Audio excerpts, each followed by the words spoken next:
ఆదికాండము 45వ అధ్యాయము. అప్పుడు యోసేపు తన యొద్ద నిలిచిన వారందరి ఎదుట తన్ను తాను అణుచుకున జాలక, నా యొద్ద నుండి ప్రతి మనుష్యుని వెలుపలికి పంపివేయుడి అని బిగ్గరగా చెప్పెను. యోసేపు తన సహోదరులకు తన్ను తాను తెలియచేసికొనినప్పుడు ఎవరునూ అతని యొద్ద నిలిచియుండలేదు. అతడు ఎలుగెత్తి ఏడ్వగా ఐగుప్తీయులును ఫరో ఇంటివారును వినిరి.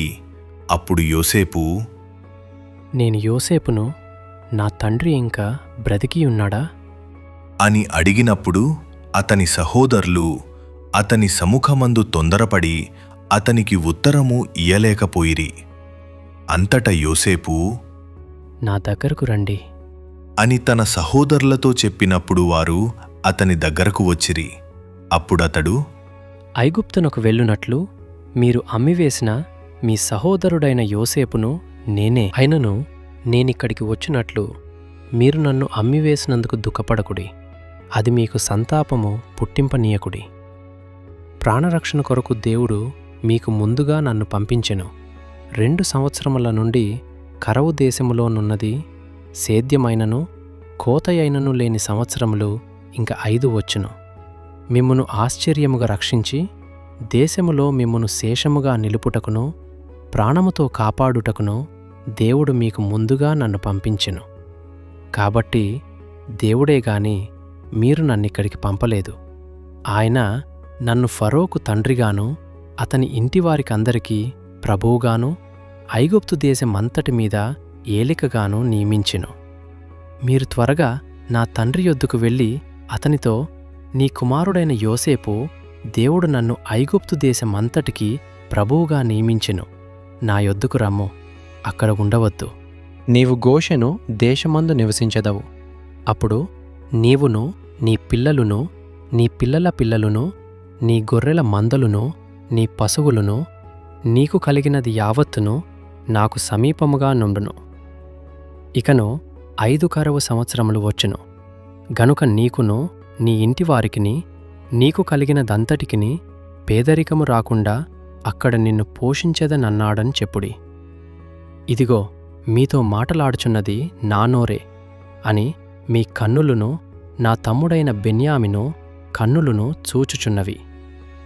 ఐగుప్తులో నాకు కలిగిన సమస్త ఘనతను మీరు చూచినది యావత్తు నా తండ్రికి తెలియచేసి త్వరగా నా తండ్రిని ఇక్కడికి తీసుకొనిరండి అని తన సహోదరులతో చెప్పి తన తమ్ముడైన బెన్యామీను మెడమీద పడి ఏడ్చెను. బెన్యామీను అతని మెడమీద పడి ఏడ్చెను. అతడు తన సహోదరులందర్నీ ముద్దు పెట్టుకొని వారి మీద పడి ఏడ్చిన తరువాత అతని సహోదరులు అతనితో మాటలాడిరి. యోసేపు యొక్క సహోదరులు వచ్చిన వర్తమానము ఫరో ఇంటిలో వినబడెను. అది ఫరోకును అతని సేవకులకును ఇష్టముగా నుండెను. అప్పుడు ఫరో యోసేపుతో ఇట్లనెను, నీవు నీ సహోదరులను చూచి మీరీలాగు చేయుడి. మీ పశువుల మీద బరువులు కట్టి కనాను దేశమునకు వెళ్ళి మీ తండ్రిని మీ ఇంటివారిని వెంటబెట్టుకొని నా యొద్దకు రండి. ఐగుప్తు దేశమందలి మంచి వస్తువులను మీకిచ్చెదను. ఈ దేశము యొక్క సారమును మీరు అనుభవించెదరు. నీకు ఆజ్ఞ అయినది గదా, దీని చేయుడి. మీ పిల్లల కొరకును మీ భార్యల కొరకును ఐగుప్తులో నుండి బండ్లను తీసుకొనిపోయి మీ తండ్రిని వెంటబెట్టుకొని రండి. ఐగుప్తు దేశమంతటిలోనున్న మంచి వస్తువులు మీవే అగును గనుక మీ సామగ్రిని లక్ష్యపెట్టకుడి అని చెప్పుమనగా ఇశ్రాయేలు కుమారులు అలాగుననే చేసిరి.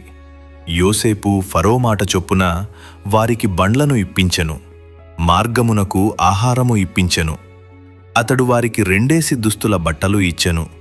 బెన్యామీనుకు 300 తులముల వెండియును 5 దుస్తుల బట్టలు ఇచ్చెను.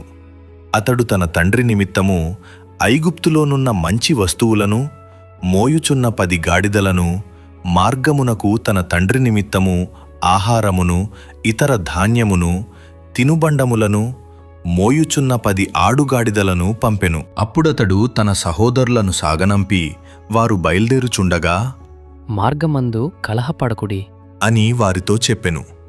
వారు ఐగుప్తు నుండి బయల్దేరి కనాను దేశమునకు తన తండ్రి అయిన యాకోబు నొద్దకు వచ్చి, యోసేపు ఇంక బ్రతికియుండి ఐగుప్తు దేశమంతటినీ ఏలుచున్నాడు అని అతనికి తెలియచేసిరి. అయితే అతడు వారి మాట నమ్మలేదు గనుక అతడు నిశ్చేష్టుడాయెను. అప్పుడు వారు యోసేపు తమతో చెప్పిన మాటలన్నిటినీ అతనితో చెప్పిరి. అతడు తన్ను ఎక్కించుకొని పోవుటకు యోసేపు పంపిన బండ్లు చూచినప్పుడు వారి తండ్రి అయిన యాకోబు ప్రాణము తెప్పరిల్లెను. అప్పుడు ఇశ్రాయేలు, ఇంతే చాలును, నా కుమారుడైన యోసేపు ఇంక బ్రతికియున్నాడు, నేను చావకమునుపు వెళ్ళి అతని చూచెదను అని చెప్పెను.